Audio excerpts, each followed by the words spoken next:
Hello and welcome to JK maths. I hope आप सब लोग अपने घरों पे सेफ होंगे और कांस्टेबल वालों की तैयारी जो है वो अच्छे तरीके से चल रही होगी।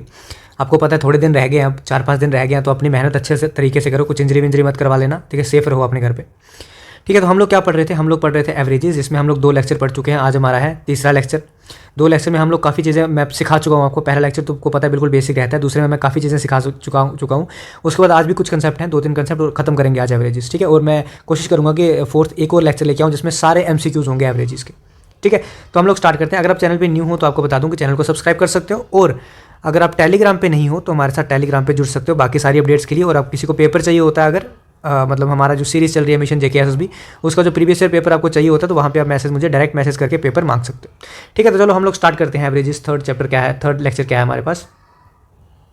तो नेक्स्ट हमारे पास कंसेप्ट है, कई बार आपको पूछ लिया जाता है अर्थमेटिक प्रोग्रेशन के बारे में, मतलब AP के बारे में। ये एक सीरीज़ होती है, ठीक है। आपको बता दूं अगर आपको नहीं आइडिया है, ये एक सीरीज़ होती है। जैसे मान लो मैंने सीरीज़ ले ली 1 2 3 4 5 और ऐसे में चलता गया। ये एक सीरीज़ है जिनका जो डिफरेंस है ना बिटवीन कंजिक्यूटिव टर्म्स, जो उनका डिफरेंस है वो सेम रहता है। जैसे यहाँ पे 1 का डिफरेंस है, यहाँ भी 1 का है, यहाँ भी 1 का है, यहाँ भी 1 का है। तो ऐसी सीरीज़ को हम लोग क्या बोलते हैं? अर्थमेटिक प्रोग्रेशन सीरीज़, या फिर AP उसको शॉर्ट फॉर्म में बोलते हैं हम लोग। तो कभी ऐसी सीरीज हमें दे दी गई हो और हमें पूछ लिया जाएगा उसका एवरेज कितना है, तो आप ऐसे ऐड थोड़ी ना करते रहोगे 1 + 2 + 3 + 4 + 5 फिर डिवाइड बाय कितने नंबर्स हैं, वो नहीं करोगे। अगर आप वो ऐसा करोगे तो बहुत लेंथी जाएगा। जैसे मैं आपको क्वेश्चन बताता हूँ, जैसे किस तरह का क्वेश्चन होता है। मान लो कि ऐसे दिया 10 20 30 40 50 60, ये तो चलो 0 0 वाले हैं तो फिर आप ऐड करने में ईजी हो जाएगा।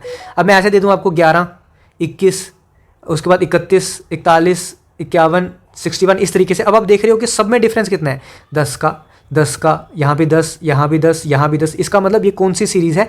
AP सीरीज़ है। तो जब भी हमारे पास ऐसी सीरीज़ होती है उसकी एवरेज किसके बराबर होती है? First term plus last term divided by 2। तो फर्स्ट टर्म यहाँ पे क्या है हमारी 11, लास्ट टर्म क्या है हमारे पे 61, तो डिवाइडेड बाय 2 इसकी क्या हो जाएगी? एवरेज। तो अगर मुझे इसकी एवरेज निकालनी होगी तो क्या लिखूंगा? 11 + 61 डिवाइडेड बाय 2। तो 11 + 61, 61 + 10 71, और 1 72 डिवाइडेड बाय 2, 2 से 3 12 6, तो ये आ गया 36। इसकी क्या आ गई? एवरेज आ गई।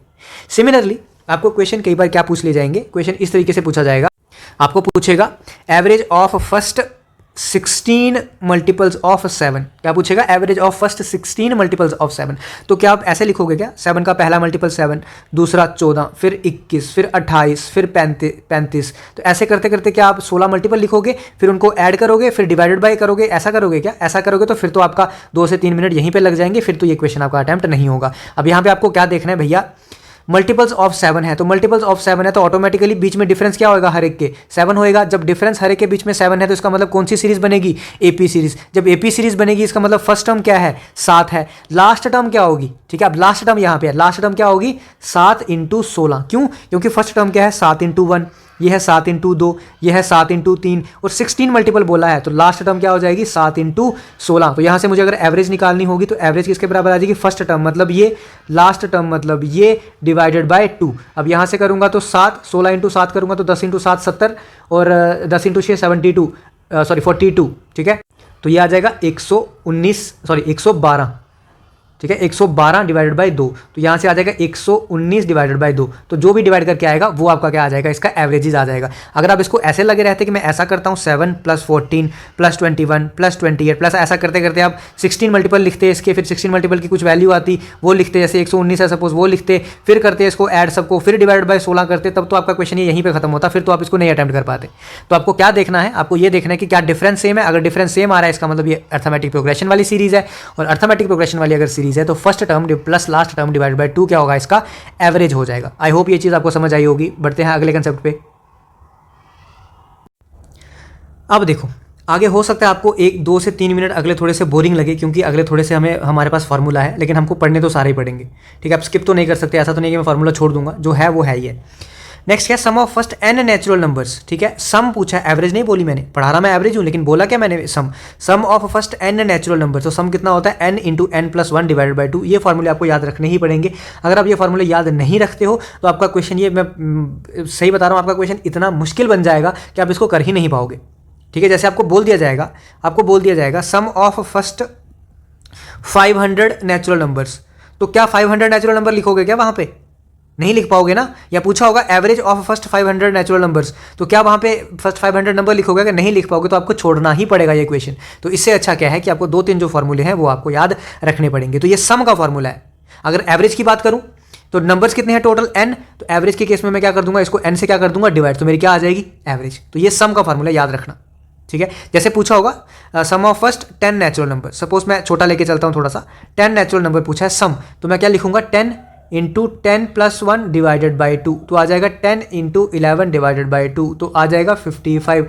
ये है sum of first 10 natural number, ये सम है। अगर मुझे इसी के साथ लगाया होता क्या average of first 10 natural number, तो मैं जो भी मेरा सम था उसको क्या करता था डिवाइडेड बाई 10 से, क्यों? क्योंकि 10 नेचुरल नंबर है तो डिवाइडेड बाई 10 तो क्या आ जाता 5.5 मेरा आंसर आ जाता। आई होप ये चीज़ भी आपको समझ आई होगी। समझ आ गया तो चलो आगे। चलो नेक्स्ट क्या है हमारे पास, नेक्स्ट है हमारे पास sum of squares of first n natural number. यहाँ पे क्या था, सिर्फ sum of first n natural number. यहाँ पे क्या है, sum of squares of first n natural number, मतलब 1 square plus 2 square plus 3 square plus 4 square, ऐसे करते करते जब सीरीज हमारी चलती जाएगी वो ये सीरीज है sum of squares of first n natural number. लेकिन ये सम है, फिर से बोल रहा हूँ। तो मान लो आपके पास क्या है, ऐसा सीरीज है 1 square plus 2 square plus 3 square plus 3 square plus 4 square, ठीक है। मान लो 4 ही टर्म्स है, तो n कितना हो गया यहाँ पे आपका 4, ठीक है। अब यहाँ पे क्या आएगा, सम किसके बराबर आएगा, n कितना है 4, तो 4 plus 1 2 into 4 8 plus 1 divided by 6, तो कितना आ जाएगा 4 into 5 into 9 divided by 6, 3 into 2 3 into 3 2 से 2 गया, 5 इंटू 2 10 10 इंटू 3 30, तो ये आ गया सम। अगर मुझे पूछा होता एवरेज तो मैं क्या कर देता, सम डिवाइडेड बाई कितने नंबर है मेरे पास 4, तो मेरे पास आ जाता 7.5, ठीक है। आई होप ये आपको समझ आया होगा। अगर आपको ऐसे नहीं करना, ये तो छोटा था तो आप ऐसा भी कर सकते थे, 1 प्लस ये आ जाता ना 1 प्लस 2 का स्क्वायर 4 प्लस 3 का स्क्वायर 9 प्लस 4 का स्क्वायर 16, तो 16 और 4 20, 20 और 9 29 और 1 30, तो 30 डिवाइडेड बाई 4 तब भी आपका क्या आ जाता 7.5। लेकिन ये तो छोटे थे ना, 4 नंबर लिए मैंने, यही 500 नंबर बोल देगा, यही 1000 नंबर बोल देगा, यही कुछ और बोल देगा, तो फिर कैसे निकालोगे? फिर तो आपको फॉर्मूला याद रखना ही पड़ेगा। और याद रखना, मैं बार बार यहाँ पे बार बार ये चीज़ क्यों बोल रहा हूँ कि ये सम है, ये सम है। उसने ऑप्शन में एक ऑप्शन ये भी दिया होगा 55, पूछा उसने एवरेज होगा, लेकिन ऑप्शन में उसने 55 दिया होगा। पूछा उसने एवरेज होगा, ऑप्शन में उसने 30 दिया होगा। तो वहां पे गलती मत करना, सम मत निकाल के आ जाना। एवरेज पूछा होगा तो डिवाइड बाय दोबारा से उसको किससे कर लेना, जितनी नंबर ऑफ टर्म्स हैं। आई होप ये भी चीज समझ आई होगी। बढ़ते हैं आगे। अब हमारे पास स्क्वायर वाला भी हो गया, अब हमारे पास है क्यूब्स, मतलब sum of cubes of first n natural number. Cubes मतलब 1 का क्यूब सॉरी प्लस 2 का क्यूब प्लस 3 का क्यूब प्लस 4 का क्यूब प्लस 1, इस तरह से हमारी सीरीज चलती जा रही है। तो जब इस तरह से चलेगी, मान लेता हूँ मैं ले लेता हूँ 1 का क्यूब प्लस 2 का क्यूब प्लस 3 का क्यूब, क्योंकि आपको आसान करने के लिए। अब मुझे यहाँ पे मैं 50 लेके आपको करके नहीं बताऊंगा, क्यों? क्योंकि वो आपके लिए टाइम वेस्ट होगा आपका। तो 3 नंबर मैं ले लेता हूँ, इसका मतलब n कितना आ गया मेरे पास 3 आ गया। क्या नेचुरल नंबर है? हाँ सर नेचुरल नंबर है। तो सम किसके बराबर आ जाएगा? सम आ जाएगा 3 इंटू 3 प्लस 1 डिवाइडेड बाई 2 का होल स्क्वायर। तो 3 इंटू 4 डिवाइडेड बाई 2 का होल स्क्वायर, तो 3 इंटू 2 6 का स्क्वायर, तो कितना आ जाएगा 36। ये आ जाएगा सम। अब यहाँ से भी करके देख लो, 3 into 3 into 3 3 into 3 9 9 into 2 9 into 3 27 27 plus 8 plus 1 8 और 1 9 29 और 9 कितना हो गया 36। तो यहाँ से भी कितना आ गया, ये सम आया। अब एवरेज किसके बराबर आ जाएगी? वही सम जितना आया है डिवाइडेड बाय कितनी टर्म्स हैं 3, तो यहाँ पे कितना आ जाएगा 12 आ जाएगा एवरेज। ठीक है, फिर मैं दोबारा बोल रहा हूँ कि ये सम है, निकालना क्या है एवरेज, तो नंबर से डिवाइड कर लेना। तो ये फॉर्मूला किसका आ गया आपका? Sum of first n natural numbers का क्या क्यूब। ठीक है, चलो आगे। चलो नेक्स्ट 2 और फार्मूले, बस आपके फार्मूले बस यहीं पे खत्म होते हैं। Sum of first n odd natural numbers. अगर आपके पास सिर्फ ऑड नंबर्स हैं और नेचुरल मतलब 1 से स्टार्ट हो रहा है, और ऑड है मतलब 3 है 5 है 7 है, मैं इतना ही मान के चलता हूँ, अभी मैं आगे नहीं लेके जा रहा। आपको जानबूझ के दिखाने की जरूरत नहीं है कि हाँ 50 लेके दूंगा 100 लेके दूंगा, नहीं, यहाँ से करके बता दूंगा आ जाएगा। तो 7 और 3 10 10 और 5 15 15 और 1 16, तो सम कितना हो गया इसका 16 हुआ। अब यहाँ से मैं देखता हूँ कितने ऑड नंबर थे 1 2 3 4, तो 4 का स्क्वायर सम कितना हो गया 16। यहाँ से भी वही है, यहाँ से भी वही है, इसका मतलब फार्मूला सही है। अब अगर इसका एवरेज पूछा है तो 16 डिवाइडेड बाय क्या करेंगे 4 मतलब वही कितने नंबर्स हैं, तो कितना आ जाएगा 4 आ जाएगा। ठीक है, तो इस हिसाब से आप कर सकते हो। सम पूछा होगा तो इस हिसाब से, एवरेज पूछा होगा तो डिवाइडेड बाय n आपको करते जाना है। Similarly sum of first n even natural number, अगर इवन बोला होगा तो n इंटू n प्लस 1। मान लो 2 4 6 3 मुझे इवन नंबर दिए, तो मैं क्या लिखूंगा यहाँ पे 3 इंटू 3 प्लस 1 4, तो कितना आ जाएगा 3 इंटू 4 मतलब 12। तो क्या यहाँ से भी वही आया 6 4 10 2 12। ठीक है, तो इसका मतलब फार्मूले हमारे सही हैं। तो 6 फार्मूले, ये 4-5 जितने भी फार्मूले हैं ये आपको रटने पड़ेंगे, इसके अलावा और कोई आपके पास चांस नहीं है। या फिर आप क्या कर सकते हो, छोटी एग्जांपल ले सकते हो 1 2 3 ऐसे एग्जांपल लेके आप सॉल्व कर सकते हो, फिर फार्मूला भी बना सकते हो उससे। ये आपकी मर्जी, आप किस तरीके से आप रटना चाहते हो या फिर आप खुद फार्मूला बनाना चाहते हो, वो मर्जी आपकी है। लेकिन इसके बिना ऐसे क्वेश्चन जो है वो बहुत ज़्यादा मुश्किल हो जाएंगे, वो सॉल्व नहीं होंगे, आपको छोड़ने ही पड़ेंगे। ठीक है, चलें आगे। देखो नेक्स्ट कंसेप्ट, कंसेप्ट है आसान, आप बना देते हो मुश्किल, फिर बोलते हो क्वेश्चन हुआ नहीं। ठीक है, हर एक पेपर में इसका एक ना एक क्वेश्चन जो है वो मिलता ही मिलता है। कंसेप्ट क्या है, if there is a P volume of pure liquid initially, मतलब हमारे पास कोई कंटेनर है या कुछ भी है, कैसा भी है, मान लो मैंने ये कंटेनर ले लिया, इसमें सबसे पहले इनिशियली क्या था, पी वॉल्यूम था, मतलब कुछ चीज़ थी, मान लो मिल्क था, वाटर था, कुछ भी था, मतलब प्योर लिक्विड था। ठीक है, मकसद क्या है, मेन चीज़ क्या है इसमें, प्योर लिक्विड था। ठीक है, ये चीज़ हमारे लिए इंपॉर्टेंट है। उसके बाद क्या हुआ कि हमने क्या किया, धीरे धीरे करके उसमें से उस लिक्विड का क्यू वॉल्यूम जो है वो निकालना शुरू कर दिया। मतलब इसमें था कितना पहले वॉल्यूम, पी। अब हमने क्या किया, धीरे धीरे उसका क्यू वॉल्यूम जो है, वो क्यू पार्ट जो है समझ लो कि वो निकालना शुरू कर दिया। मान लो मैंने पहले क्या मान लिया कि इसमें पी क्या था, सपोज मिल्क था पी। ठीक है, पहले प्योर मिल्क था इसमें। उसके बाद मैंने क्या किया, क्यू जो है कुछ प्योर मिल्क में क्या करने लगा, इसमें से निकालने लगा। उसके बाद मैं दोबारा क्या करने लगा, जितना मैंने क्यू मिल्क निकाला होगा, ठीक है, क्यू भी क्या किया मैंने, मिल्क निकालता गया। उसके बाद मैं दोबारा जितना मैंने मिल्क निकाला है उतना मैं क्या डालता गया, पानी डालता गया। ठीक है, ईच ऑपरेशन, हर एक ऑपरेशन में मैं Q volume is taken out, तो क्यू मैं निकालता गया, and replaced by Q volume of water, मतलब जितना मैं निकाल रहा हूं उतना ही मैं क्या कर रहा हूं, उसमें वाटर ऐड कर दे रहा हूं। ठीक है, अब बोल रहा है then at the end of n such operations, मतलब मैं कितनी बार ये चीज परफॉर्म कर रहा हूं, क्या मैं एक बार निकाल रहा हूं और एक ही बार पानी डाल रहा हूं, या फिर मैं 2 बार निकाल रहा हूं, 2 बार पानी डाल रहा हूं, 3 बार निकाल रहा हूं, 3 बार पानी डाल रहा हूं, तो वो क्या है, एन सच ऑपरेशंस के बाद जो कंसंट्रेशन होगी प्योर लिक्विड की, प्योर लिक्विड इसमें कितना बच जाएगा, वो होगा P minus Q divided by P की पावर n। ठीक है, अब सर ये देखने में तो इतना बड़ा सा लग रहा है, ये क्या किया आपने, इतना कुछ, हम कैसे इसको सॉल्व करेंगे, क्या है क्या, ये सारी चीजें हमको धीरे धीरे थोड़ा सा समझाओ। ठीक है, ध्यान से सुनना। तो ये आपको नीचे क्वेश्चन दिख रहा है, तो मैं क्वेश्चन के हिसाब से आपको क्या करता हूँ, इसको समझाता हूँ। ठीक है, ध्यान से सुनना। फ्रॉम 10 लीटर्स ऑफ मिल्क, इसका मतलब सबसे पहले हमारे पास क्या है, ये प्योर चीज होगी, क्योंकि सिर्फ मिल्क की बात किया, इसका मतलब ये प्योर लिक्विड हो गया, प्योर लिक्विड हो गया, इसका मतलब 10 लीटर मतलब ये पी हो गया। ठीक है, 1 litre is taken out, 1 litre हमने निकाला, तो 1 लीटर क्या हो गया, ये क्यू निकाला, and 1 litre of water is added, उतना ही हमने ऐड कर दिया पानी, तो मतलब क्यू निकाला प्योर लिक्विड और क्यू ही हमने क्या कर दिया, वाटर ऐड कर दिया। Again 1 litre of mixture is taken out, अब दोबारा हमने 1 लीटर मिक्सचर निकाला। ठीक है, अब दोबारा 1 लीटर पानी ऐड कर दिया, मतलब टोटल हमने ये किया कितनी बार, 2 बार किया। ठीक है, कितनी बार किया, 2 बार, इसका मतलब n कितना आ जाएगा मेरा, 2 आ जाएगा।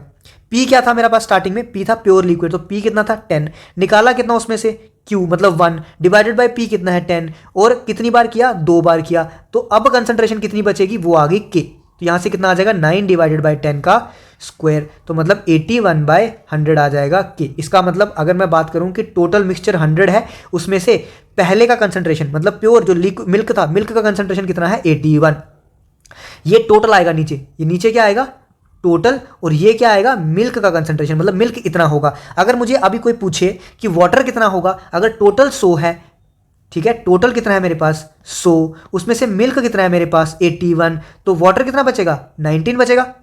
ठीक है, तो अगर मुझे पूछा होगा रेशो वाटर और मिल्क और वाटर की, कहा क्या पूछा यहाँ पे, मिल्क और वाटर की रेशो पूछी, तो मैं क्या लिखूंगा, 81 डिवाइडेड बाय 19। ठीक है, तो आई होप आपको समझ आया होगा कि किया क्या मैंने यहाँ पे।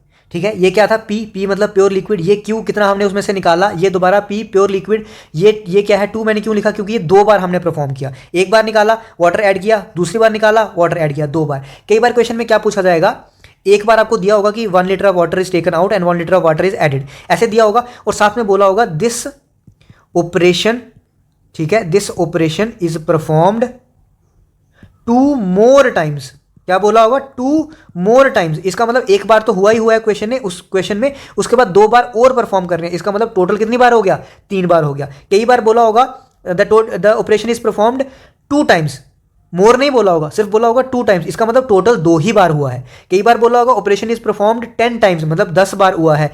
कई बार बोला होगा operation is performed 10 more times, तो पहले ये देखो कि क्वेश्चन में कितनी बार उसने दिया है, अगर एक बार दिया होगा 10 मोर मतलब 11, अगर 2 बार क्वेश्चन में दिया होगा और 10 मोर बोला होगा तो 12, इसका मतलब n कितना हो जाएगा उस केस में, 12। तो ये डिपेंड करता है आपका कि n जो है वो किस हिसाब से कितनी बार ऑपरेशन जो है वो परफॉर्म हो रहा है।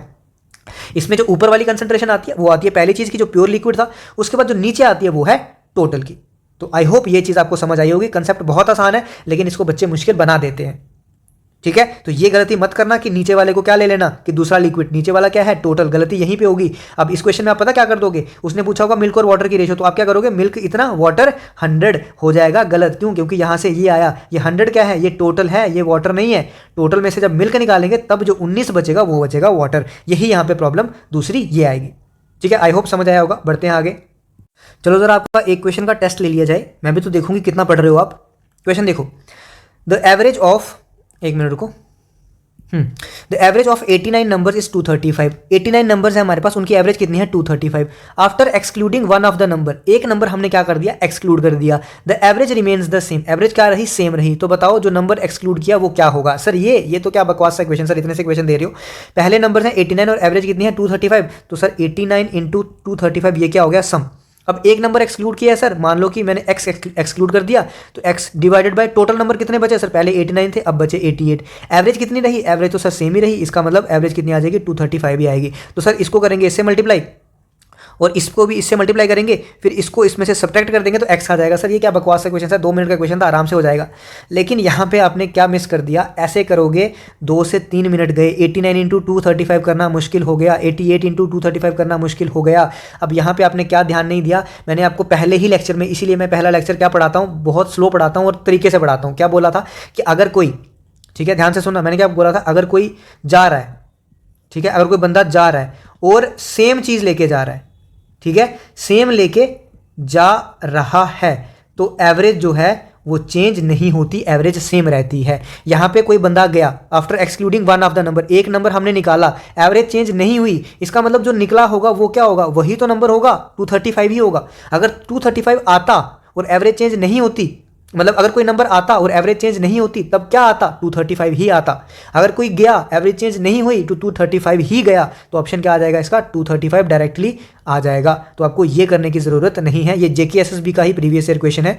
ठीक है, अभी जब हम पेपर सॉल्व करते जाएंगे तो कहीं ना कहीं हमको ये दिख जाएगा, बट ये है JKSSB का ही प्रीवियस ईयर क्वेश्चन। तो यहाँ पे देख लो, आपका 1 सेकंड, 2 सेकंड, 3 सेकंड, तो बहुत ही मतलब ये तो चलो ठीक है इतना तो नहीं, लेकिन 10 सेकंड के अंदर तो आपका आंसर आ सकता है ना। जैसे ही आपने ये पढ़ा कि एवरेज सेम है, इसका मतलब जो एवरेज पहले थी वही नंबर गया भी होगा।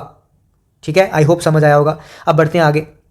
अब देखो इसमें क्या है, इसमें एक एजीज वाले क्वेश्चन भी आते हैं, एजीज वाले भी काफ़ी क्वेश्चन आते हैं, लेकिन मैंने आपको एजीज पढ़ाया नहीं है, तो मैं क्या सोच रहा हूँ कि उसमें एक चैप्टर अलग से आपका वाइल्ड लाइफ गार्ड और उसमें अलग से मेंशन है फॉरेस्ट इंस्पेक्टर में प्रॉब्लम ऑन एजीज करके, ये अलग से मेंशन है। तो जैसे ही मैं ये चैप्टर ले लेता हूँ, सोच रहा हूँ इसके बाद यही चैप्टर उठा लें, तो इसके साथ में आपको जो है ना इसके एवरेज के भी एजीज वाले क्वेश्चन वही मैं करा दूंगा। ठीक है, तो चलो बढ़ते हैं अगले कंसेप्ट पे। अब देखो ये तो सबका फेवरेट टॉपिक होगा, क्रिकेट वाले क्वेश्चन पूछे जाते हैं कि बैटर ने इतने रन मारे, इतनी इनिंग्स खेली, अब उस एक इनिंग में इतने रन मारेगा तो बताओ एवरेज क्या हो जाएगी। बॉलिंग में भी ऐसा ही होता है कि अगर एक नेक्स्ट इनिंग में वो इतनी विकेट्स ले लेगा तो बताओ एवरेज क्या होगी, या कुछ ऐसे चेंजेस के क्वेश्चन होते हैं। तो सबसे पहले बैटिंग एवरेज और बॉलिंग एवरेज होती क्या है। बैटिंग एवरेज क्या होती है कि नंबर ऑफ रन्स कितने वो स्कोर कर रहा है, कौन, batter, divided by number of innings कितनी खेली उसने। ठीक है, मतलब सपोज वो 100 रन बना रहा है 4 इनिंग में, तो उसकी एवरेज कितनी हो जाएगी, बैटिंग एवरेज 25% के आसपास उसकी बैटिंग एवरेज हो जाएगी। तो टोटल नंबर ऑफ रन्स कितने स्कोर किए उसने divided by total number of innings उसने कितनी खेली, ये आपकी हो जाएगी क्या, बैटिंग एवरेज। अब आते हैं बॉलिंग एवरेज पे। तो बॉलिंग एवरेज क्या होती है कि टोटल रन्स कितने पड़े बॉलर को, ठीक है, और उसने कितनी विकेट्स ली, वो क्या होती है उसकी बॉलिंग एवरेज। मतलब total number of runs divided by total number of wickets taken, ये क्या हो जाएगी उसकी बॉलिंग एवरेज। और बैटिंग एवरेज क्या हो जाएगी, total number of runs divided by कितनी उसने इनिंग खेली।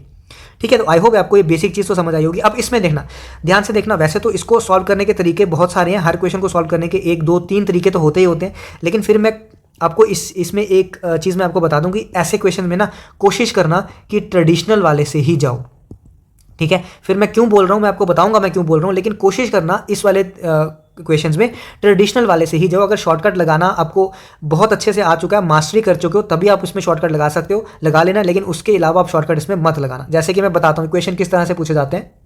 देखो तो क्वेश्चन क्या है, the average of runs of a cricket player of 10 innings was 32। मतलब एवरेज कितनी है, 32 दी है, कितने इनिंग्स की, 10 इनिंग्स की। ठीक है, तो टोटल रन्स कितने हो जाएंगे 10 इनिंग में, तो टोटल रन्स इन 10 इनिंग्स, तो टोटल रन्स कितने हो जाएंगे 32 इंटू 10 मतलब 320।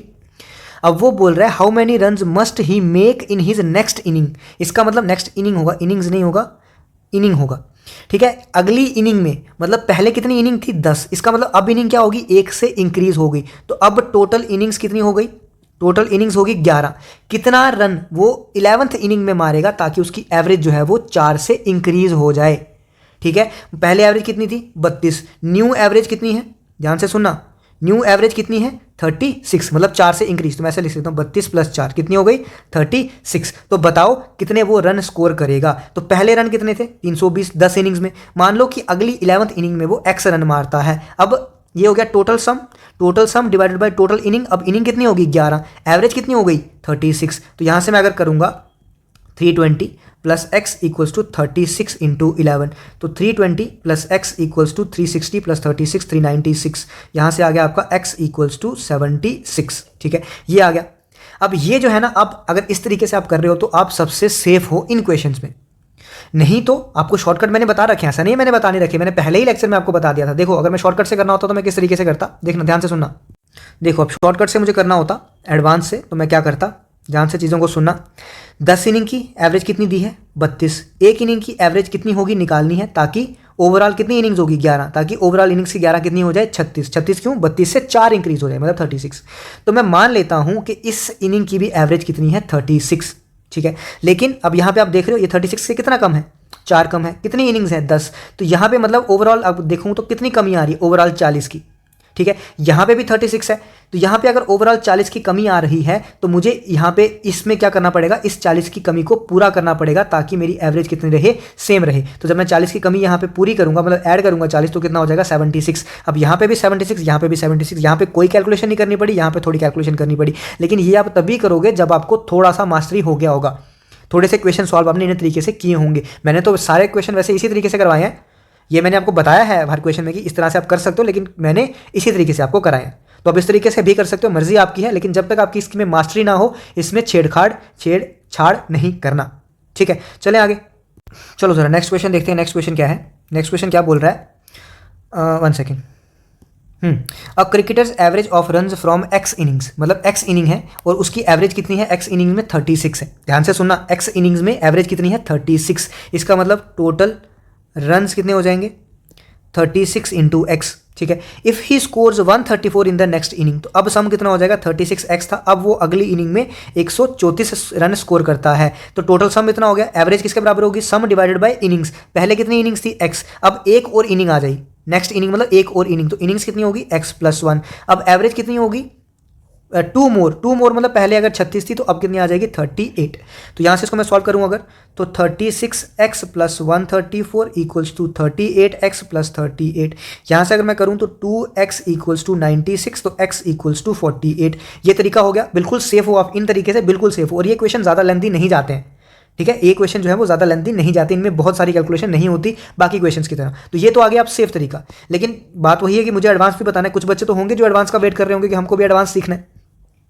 अब इसमें एडवांस में क्या होता है, मिक्सचर और एलिगेशन का फॉर्मूला लगता है, जैसे कि सर बता दो। ठीक है, ध्यान से सुनना आप इस चीज़ को भी, कंसेप्ट को, नया चीज़ है।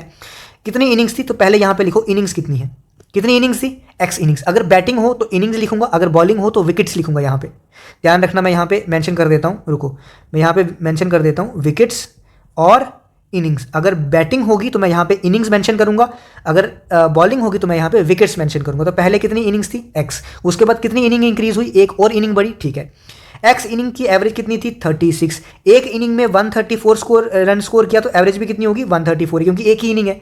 ठीक है, उसके बाद टोटल एवरेज कितनी बढ़ रही है 2 से ज़्यादा, मतलब पहले 36 थी 2 बढ़ गई, तो यहाँ पे कितनी आ जाएगी बीच में 38। तो यहाँ से क्या करूँगा डिफरेंस, यहाँ से लिया तो कितना आ गया डिफरेंस 2, यहाँ से लूंगा तो डिफरेंस कितना आ जाएगा 96। अब ध्यान से समझना, अब है मेन चीज़, ये आ गया x, ये आ गया 1।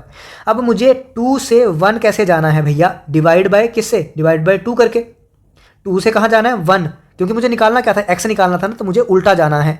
तो मुझे 2 से 1 जाना है तो क्या करूंगा डिवाइड बाय 2। यहाँ दोबारा 96 से कहाँ जाना है x, अगर यहाँ पे डिवाइड बाय 2 कर रहा हूँ तो यहाँ पे भी डिवाइड बाय क्या करूंगा 2, तो 96 डिवाइड बाय 2 करूंगा तो कितना आ जाएगा 48। तो यहाँ पे भी आंसर आया 48, यहाँ पे भी आंसर आया 48। मर्जी आपकी है, मेथड चाहे ये अप्लाई करो, मेथड चाहे ये अप्लाई करो, लेकिन फिर मैं बोल रहा हूँ कि इन चीज़ों के लिए थोड़ी सी मास्टरी चाहिए।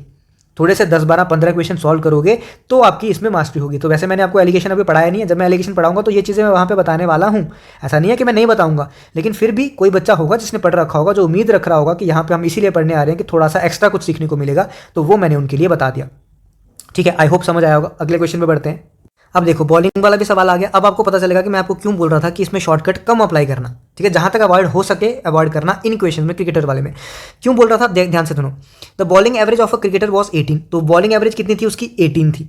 इसका मतलब ये हुआ, तो यहाँ पे मैं ये लिख सकता हूँ कि एवरेज कितनी थी, 18 थी। और एवरेज होती किसके बराबर है, total run divided by wickets. तो मैं मान लेता हूँ कि उसने एक्स विकेट्स ली, क्या मान लेता हूँ कि एक्स विकेट्स उसने ली थी पहले, तो टोटल रन यहाँ से किसके बराबर हो जाएंगे, 18। यहाँ विकेट्स की जगह मैं क्या लिख सकता हूँ, एक्स, तो 18x क्या हो गया, टोटल रन्स, ठीक है, पहले की बात हो रही है। यहाँ तक हमारा क्वेश्चन खत्म। आगे आ गया, when he takes 5 wickets for 35 runs. इसका मतलब पहले रन्स थे 18x, अब उसको रन्स और कितने पड़े, 35 रन्स पड़े। कितनी विकेट ली, 5 विकेट। पहले कितनी विकेट थी, x, अब और कितनी विकेट ली, 5। तो अब उसकी एवरेज क्या होगी, इंप्रूव होगी 1 पॉइंट से। अब यहाँ पे आपको कंफ्यूजन होगी क्या कि एवरेज 18 थी, बच्चा क्या करेगा, 1 से इंप्रूव हो गई तो बच्चा कर देगा 19। लेकिन बॉलिंग में हमेशा एवरेज इंप्रूव होने का मतलब है एवरेज कम हुई। बॉलर की एवरेज इंप्रूव हो रही है, इसका मतलब उसकी एवरेज कम हो रही है, इसका मतलब वो कम रन पे ज़्यादा विकेट्स ले रहा है, तो उसको रन कम पड़ रहे हैं, तो इसका मतलब बॉलर की इंप्रूवमेंट मतलब उसकी एवरेज कम। तो ये आ जाएगा 17। यहाँ से मैं करूँगा 18x plus 35 equals to 17x plus 85। यहाँ से मैं x निकालूंगा तो मेरे पास आ जाएगा 50। ये तो हो गया वही तरीका जो हम करते हैं, जो बिल्कुल रिस्क फ्री है। अब आ गया हमारा वाला तरीका। कोई बच्चा होगा भाई सीखने वाला, तो हमारा तो काम है उसको सिखाना। तो अब एडवांस वाला आ गया। एडवांस में क्या कहते हैं, मैंने आपको अभी ऊपर वाले क्वेश्चन में क्या बताया कि यहाँ पे हम लोग को क्या लिखना है, विकेट्स और इनिंग्स। अगर बॉलिंग होगी तो हमको विकेट्स लिखनी है, अगर बैटिंग होगी तो हमको इनिंग्स लिखना है। या कौन सा क्वेश्चन है, बॉलिंग वाला, तो मुझे क्या लिखना पड़ेगा यहाँ पे, इनिंग्स लिखनी पड़ेगी, सॉरी विकेट्स लिखनी पड़ेंगी।